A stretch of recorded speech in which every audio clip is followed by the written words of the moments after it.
बिस्मिल्लाहिर्रहमानिर्रहीम। अस्सलामु अलैकुम। हज़रत मोहम्मद सल्लल्लाहु अलैहि वसल्लम की ज़िंदगी के चंद वाक़यात। आप सल्लल्लाहु अलैहि वसल्लम के चाचा अबू लहब को आप सल्लल्लाहु अलैहि वसल्लम से इस हद तक अदावत हो गई थी कि वो हर जगह आप सल्लल्लाहु अलैहि वसल्लम के पीछे पीछे जाता। जब भी आप सल्लल्लाहु अलैहि वसल्लम किसी से मुखातिब होने लगते तो वो शोर व गुल मचा देता। आप सल्लल्लाहु अलैहि वसल्लम के ख़िलाफ़ गलत सलत बातें करके उस शख्स को रोकने की कोशिश करता।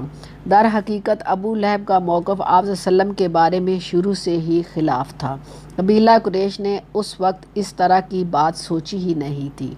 हज के दिनों में भी अबू लहब नबी पाक सल्लल्लाहु अलैहि वसल्लम को जुटलाने के लिए इत्मा में भी बल्कि हर जगह आप सल्लल्लाहु अलैहि वसल्लम के पीछे लगा रहता था। तारिक बिन अब्दुल्ला से रवायत है कि अबू लहब सिर्फ ज़बान ही को झुटलाने पर इक्तफ़ा नहीं करता था बल्कि पत्थर मार कर भी तंग करता था। आप सल्लल्लाहु अलैहि वसल्लम का जिस्म और एड़ियाँ भी खून आलूदा हो जाती थीं। अबू लहब ने अपने दो बेटों की शादियाँ भी रसूल पाक सल्लल्लाहु अलैहि वसल्लम की दो बेटियों से की थी, हज़रत रुक़ैया और सैयद उम्मे कलसूम से की थी। जब आप सल्लल्लाहु अलैहि वसल्लम ने नबूवत का ऐलान फरमाया तो अबू लहब ने आप सल्लल्लाहु अलैहि वसल्लम के साथ सख्त रवैया अख्तियार किया और अपने बेटों को इस बात पर मजबूर किया कि वह उन्हें तलाक दे दें। जब आप सल्लल्लाहु अलैहि वसल्लम के साहबजादे का इंतकाल हुआ जिनका नाम अब्दुल्ला था तो अबू लहब को बहुत खुशी हुई। वो अपने दोस्तों के पास गया और उसने कहा कि रसूल पाक सल्लल्लाहु अलैहि वसल्लम माज़ अल्लाह नस्ल बरीदा हो जाएंगे। अबू लहब की बीवी भी रसूल पाक सल्लल्लाहु अलैहि वसल्लम की दुश्मनी में 4 हाथ आगे थी। अरवा उसका नाम था जो हा बिन उमिया की बेटी थी।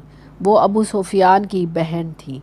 वो आपको बहुत तकलीफ़ें पहुंचाती थी, आपके रास्ते में कांटे बिछा देती थी, आपको परेशान करती थी। वो बहुत बदज़बान औरत थी, फसाद बरापा करती थी। कुरान ने उसे हमालत अल हतब कहा है, यानी लकड़ी धोने वाली का लक़ब दिया है। जब उसे मालूम हुआ कि इसकी मज़म्मत में कुरान नाज़िल हुआ है तो वो आप सल्लल्लाहु अलैहि वसल्लम को ढूंढती हुई आई। आप सल्लल्लाहु अलैहि वसल्लम मस्जिद हराम में मौजूद थे। आप सल्लल्लाहु अलैहि वसल्लम के साथ हज़रत अबू बकर सदीक़ रज़ी अल्लाह ताला अन्हु भी आपके साथ थे। उसकी मुट्ठी में पत्थर थे। वो आप सल्लल्लाहु अलैहि वसल्लम के सामने पत्थर मारने के लिए खड़ी हुई तो अल्लाह ताला ने उसकी नज़र ही छीन ली और नबी पाक सल्लल्लाहु अलैहि वसल्लम उसे नज़र ही नहीं आए। अलबत्ता हज़रत अबू बकर सदीक़ रज़ी अल्लाह ताला अन्हा उसे नज़र आ रहे थे।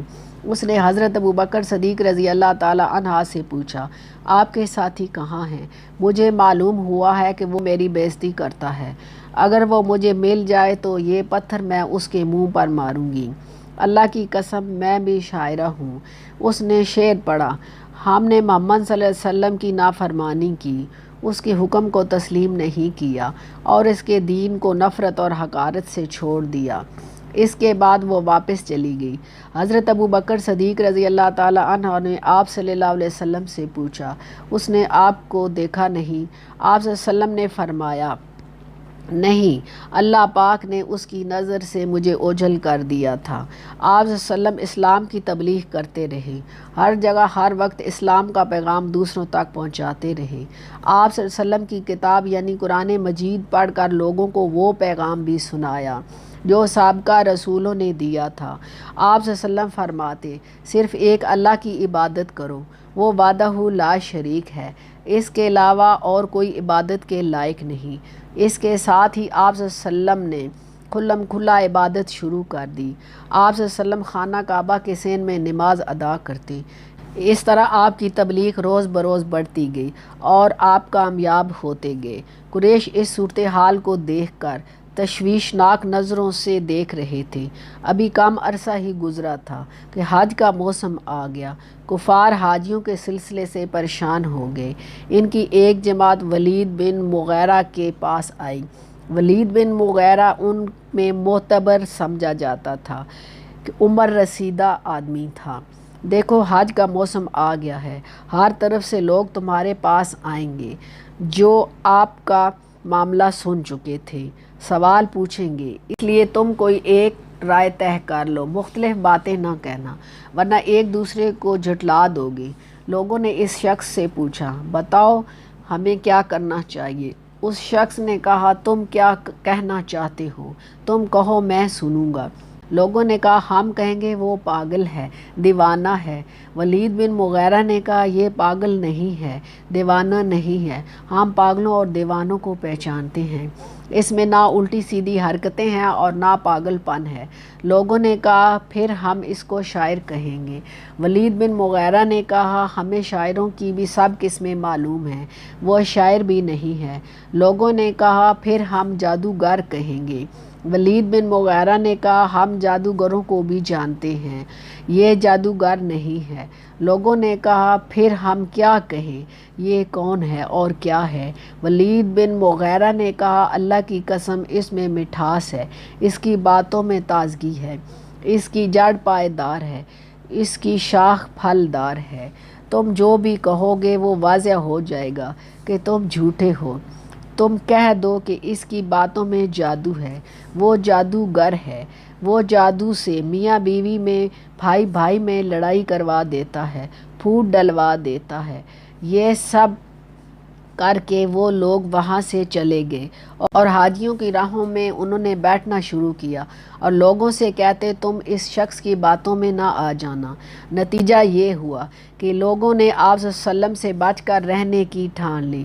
جب حج کے دن آ گئے تو آپ صلی اللہ علیہ وسلم نے حاجیوں کے مجمعوں میں جانا شروع کر دیا اور اسلام کی دعوت دینا شروع کر دی۔ آپ صلی اللہ علیہ وسلم فرماتے پڑھو لا الہ الا اللہ محمد رسول اللہ، اس طرح کامیاب ہو جاؤ گے۔ ادھر ابو لہب نے آپ کو پریشان کیا، تکلیفیں پہنچائی اور آپ صلی اللہ علیہ وسلم کے پیچھے لگا رہتا، آپ صلی اللہ علیہ وسلم کو جھٹلاتا رہتا۔ جب حاجی حج سے واپس لوٹے تو پورے عرب میں آپ صلی اللہ علیہ وسلم کا چرچا ہو گیا، اسلام کی اشاعت بڑھ رہی تھی، لیکن قریش کا ظلم و ستم بھی شدت اختیار کر گیا تھا۔ پھر آپ صلی اللہ علیہ وسلم ایک صحابی ارقم بن ابی ارقم کے گھر تبلیغ کا کام کرنے لگے۔ صحابی ارقم بن ابی ارقم کا گھر تبلیغ کا مرکز بن گیا۔ مسلمانوں کو سب سے پہلے تاریخ اسلام کا مرکز کا نام دارِ ارقم کا علم تھا۔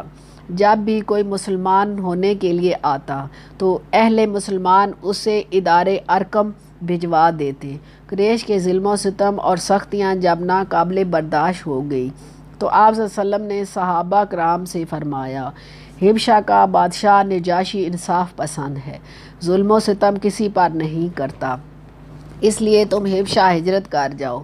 اس ہدایت کے مطابق صحابہ کرام کے پہلے قافلے نے ہجرت کی، اس میں 12 مرد اور 4 عورتیں بھی تھیں۔ اس قافلے کے امیر سیدنا عثمان بن عفان رضی اللہ تعالی عنہ تھے، ان کے ساتھ ان کی زوجہ محترمہ سیدہ رقیہ رضی اللہ تعالی عنہ تھی، یہ نبی کریم صلی اللہ علیہ وسلم کی صاحبزادی تھی۔ سیدنا ابراہیم علیہ السلام اور سیدنا لوط علیہ السلام کے بعد یہ پہلا گھرانہ تھا جس نے اللہ کی راہ میں ہجرت کی تھی۔ یہ لوگ رات کی تاریکی میں نکلے اور جدہ کے جنوب میں واقع بندرگاہ میں شعیبہ کا رخ کیا۔ خوش قسمتی سے وہاں پر 2 جہاز موجود تھے، یہ ان پر سوار ہو کر حبشہ پہنچ گئے۔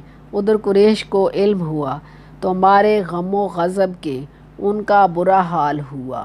اسی کے ساتھ ناظرین اگلی قسط تک اجازت دیجیے، اللہ حافظ۔